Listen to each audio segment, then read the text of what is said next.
salaamaaleykum gars yi dañuy waxtaan ci coupe du monde bi donc pratiquement des na presque un mois avant coupe du monde bi di commencer donc gars yi coupe du monde bi ren dina neex xam nga tax ma ne dina neex parce que non seulement am na ay match de choc mais aussi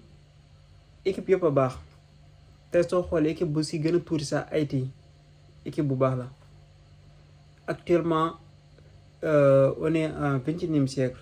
football moderne ñëpp a mun football bokkut ak football yi nga xamante ne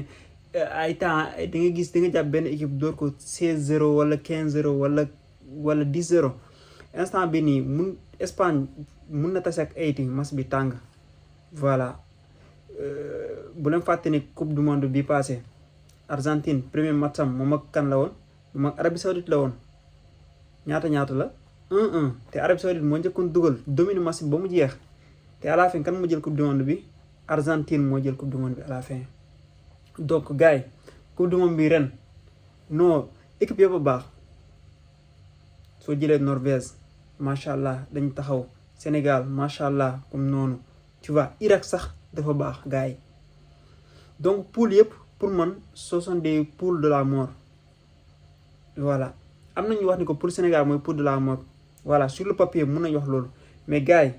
bàyyi ma match yi commencé ci terrain bi ngeen di seetaan match bi benn par benn di seetaan joueurs yi au fait actuellement football moderne ñëpp a mën football quoi parce que contrôle passe ñëpp a ko mën te soo mënee contrôle passe gars yi franchement contrôle passe soo ko mënee mooy mën nga football ci football moderne bii nii espace yi dafay bëri di nga gis joueur bu lekk ay espace yu bëri tu vois. dañ lay may nga nooyi par rapport ak avant nga xam ne dañuy dóor dàll gars yi moo tax ce serait ouvert match yi yëpp ce serait des matchs ouverts man loolu laa gëm te gëm naa ni tamit bon ñun africains yi c'est-à-dire équipe africains yi dinañ am sens bu baax a baax ci coupe du monde bii nii xam nga lu tax ma ne leen ni dinañ am sens gars yi football a changé le football a changé avant day gis équipe nationale africaine bu dem coupe du monde sans que mu am moyen wala mu am problème de prime tu vois yooyu yëpp wala par exemple ñu am problème installation c'est-à-dire su ma nee installation mooy que du ñu am ay centre de formation yu baax pour former ay joueurs te bii nii coupe du monde bii nii gis naa ni presque voilà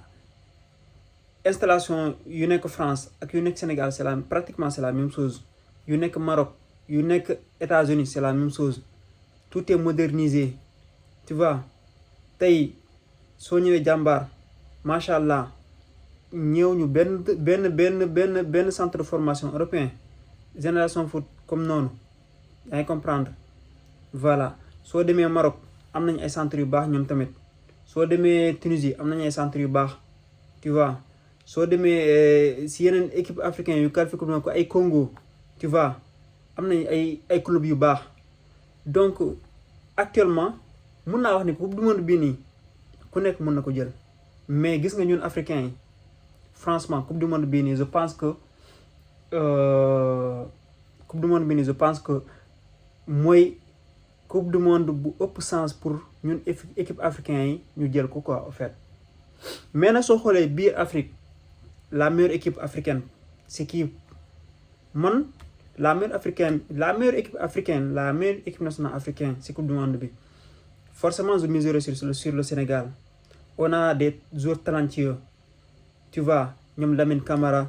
Ismaël Sarr sur le flanc Ibrahima Mbaye tu vois l'un des meilleurs gardiens de la coupe du monde inchallah voilà l'un des meilleurs gardiens de l'histoire de l'Afrique Edouard Mendy l'un des meilleurs gardiens de l'histoire du football Edouard Mendy on a Edouard Mendy on a voilà quoi am nañ tamit l'un des top players du monde Sadio Mané donte instant bi ni mu ngi ci trentaine mais gars yi voilà gaynde ak nu mu màgget danger bi dina des tu vois défense bi ñu ñëw ci ñoom Kalidou Koulibaly même su dee actuellement il est blessé mun nañ njort est-ce que dina dem wala du dem mais gëm naa ne man dina dem Malang Sarr booy bu ndaw gis ngeen coupe d'Afrique bi passé ba Koulibaly blessé mu ñëw remplacer ko def ngan di match tu vois Sénégal instant bi banc bi sax ñun banc bi sax instant bi nii mun na gagner équipe tu vois voilà yow équipe nationale boo xamante ni tey Lamine Camara dañ koy teg banc imagine loolu imagine Lamine Camara titulaire à Monaco titulaire di football Ligue des Champions titulaire tu vois di traumatiser club européen yi di traumatiser ñu bëri imaginel coupe d'Afrique bii passé ñoo ko gagné macha allah imaginel coupe d'Afrique bii passé Lamine Camara des fois ban la doon toog ban la doon toog booy Pape Matar Sarr talentueux très talentueux macha allah donte fan yi moom presque gisul mais imaginel Pape Matar Sarr bu nekk en forme gars yi c'est quelque chose de extraordinaire billahi extraordinaire mais ñun lu ñu am sax franchement au fait man j'ose miser sur nous quoi voilà gars yi am nañ équipe de bu kenn xeeb suñu équipe bu kenn ragal ay France yi ne ay Olise ti booy am nañ Ibrahima Mbaye suñu tegee Olise ñu teg Ibrahima Mbaye tu vois suñu tegee Mbappé ñoom Mané ñoo ngi fii tu vois militaire ñoom Gana Gueye gars yi ëppale ñu dara de ëppale ñu dara je te jure tu vois day dëgër rek mais gëm naa ne Sénégal de toute façon Sénégal ak France ñun xamante nañ bu baax a baax yee en 98 en 2002 pardon en 2002 match d'ouverture Sénégal-France France était quoi France était champion du monde mu jël coupe du monde 1998 bi tu vois mu war a ñëw défendre titre am bi en 2002 match d'ouverture en Corée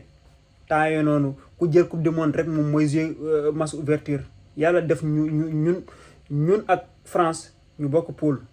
gars yi France ñun équipe c'était la première fois ñuy dem coupe du monde tu vois imaginel joueurs yi ñu am yëpp France lañ nekkoon fan temps yooyu noonu suñu joueur équipe nationale France lañ nekkoon France soo xoolee ñoom amoon nañ ay Trezeguet ñoom amoon nañ ay Marcel Desailly joueurs yoo xamante ne ce sont des top mondial mais nu mu demee gars yi wax leen ma nu mu demee ngir yàlla wax leen ma nu mu demee et pourtant ñoo gagné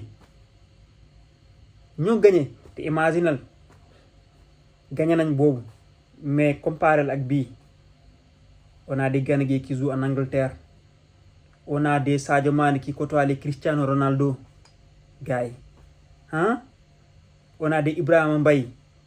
dans le meilleur club du monde actuellement même s'il ne joue pas beaucoup de matchs mais quand même l'expérience déjà est là même s'il est jeune